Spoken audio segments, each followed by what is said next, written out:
The Seventh Tower by Garth Nix. Book 5. Into Battle. Chapter 6. The underfolk crawled closer. The free spirit shadows followed right behind them. As the light from the lanterns illuminated a stray bone from the skeleton, the underfolk stopped and pointed. Instantly, the three spirit shadows swarmed forward, obviously excited. The underfolk shuddered as the spirit shadows slid over and past them, cold shadow flesh chilling them through their robes. The lead spirit shadow touched the bone with its proboscis, then with its two front claws. Then it looked at the others, and all three briefly touched their forelegs. At that moment, while they were distracted, Milla attacked.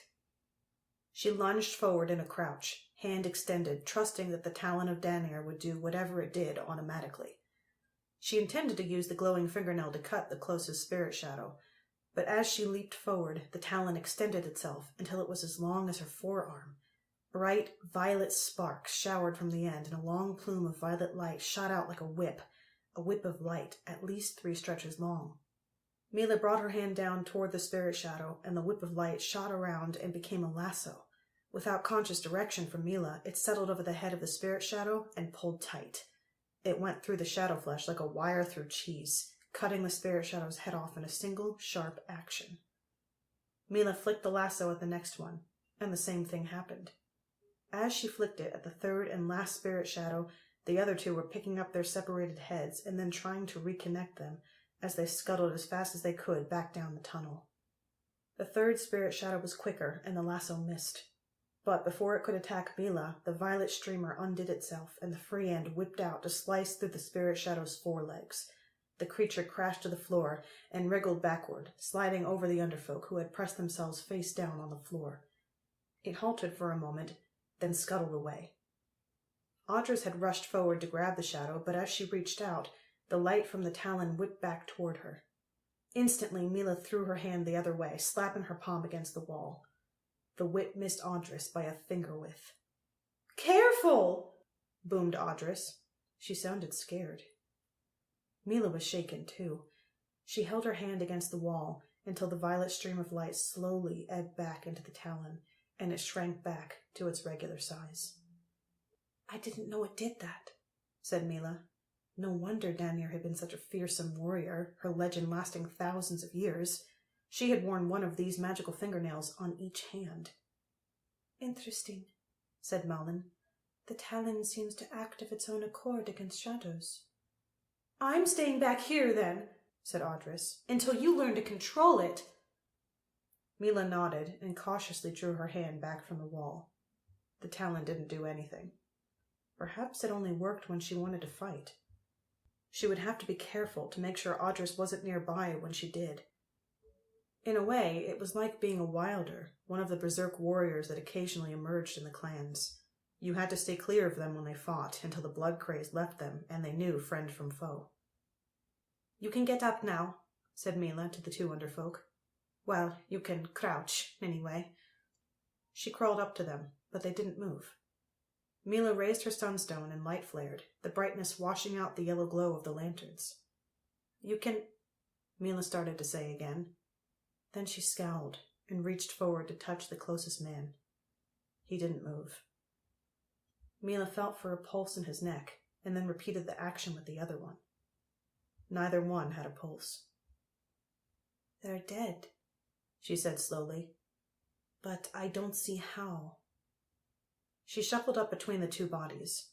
Only then did she see that each had a tiny wound in the back of the head. A wound about the same size as one of the spirit shadow's proboscis. "The last one must have stabbed them as it passed," Milla said. She felt strangely affected by their deaths. Death was no stranger to her, even sudden, unexpected, and violent death. But somehow this felt worse than the accidents she had seen, or the fatal encounters with the wild beasts of the ice. It took her a moment to realize what it was. "Shadows have killed," she said slowly. "I do not think I believed it was possible before." "It is not only possible, it has happened many times before, long ago," said Malen. The ancient war has begun again. We know it, as do the shadows of Ainir, even if the chosen do not. You realize what those shadows were looking for? Milla nodded. The Talon, she said, looking back at the skeleton, and perhaps the Sunstone. The spirit shadows expected to find the man's remains, or what he carried, to be here somewhere. That is why they were searching so carefully. They have reason to be afraid of the Talon, said Malen. I wonder how much of a shadow can be cut before it cannot repair itself. This is a very morbid conversation, said Audris. Personally, I don't want to find out. No one spoke for a moment. Milla carefully rolled the two underfolk over to look at their faces and fix them in her mind, so she could describe them later and find out their names. She wondered if the free folk would know them. Perhaps they were close family. Certainly they would be someone's brothers, or uncles, or fathers. I do not know what the underfolk do with their dead, Milla said finally, as she folded their arms across their chests and carefully opened their eyes wide so they might see their way ahead. The chosen trap them in stone boxes. I have spoken to Crone Mother Panul, said Malen. I have told her the turnings. She will send shield maidens to take these underfolk out and give them to the ice. There is no likelihood of bad air between here and the outside, is there? I don't think so, replied Milla. She gestured down the tunnel. It lies ahead. Tell Panul they should take the airweed these men carried. Tell her how to use it. Malen nodded, her eyes clouded as she joined the mass mind of the crones. Milla looked away at the tunnel stretching out ahead. The spirit shadows would have spread the alarm. They would not know who they encountered, but they would tell of the deadly whip of violet light. Many shadows might be gathering now on the lower underfolk levels, waiting for Milla, Malen, and Audris. The chosen should all be in Ainir, but even if they weren't, Milla wasn't afraid of them. They had lived too easy lives. They were not warriors. Free shadows from Ainir were a different matter. Come, she said. We must hurry. The enemy now knows the evening breeze brings raiders down upon the ship. What? Asked Audris. Which raiders? What ship? It's only a saying, said Milla. Anyone would think you were Adris. Adris is gone, sighed Audris. Gone to Ainir, back to being a storm shepherd. Gone? Asked Milla. But Tal was to get the red keystone. He shouldn't be in Ainir. Maybe he isn't, said Audris mournfully. Maybe he's dead and Adris was released. I don't know. When did this happen? Why didn't you tell me? Audris shrugged. 3 sleeps ago. I heard his farewell upon the wind.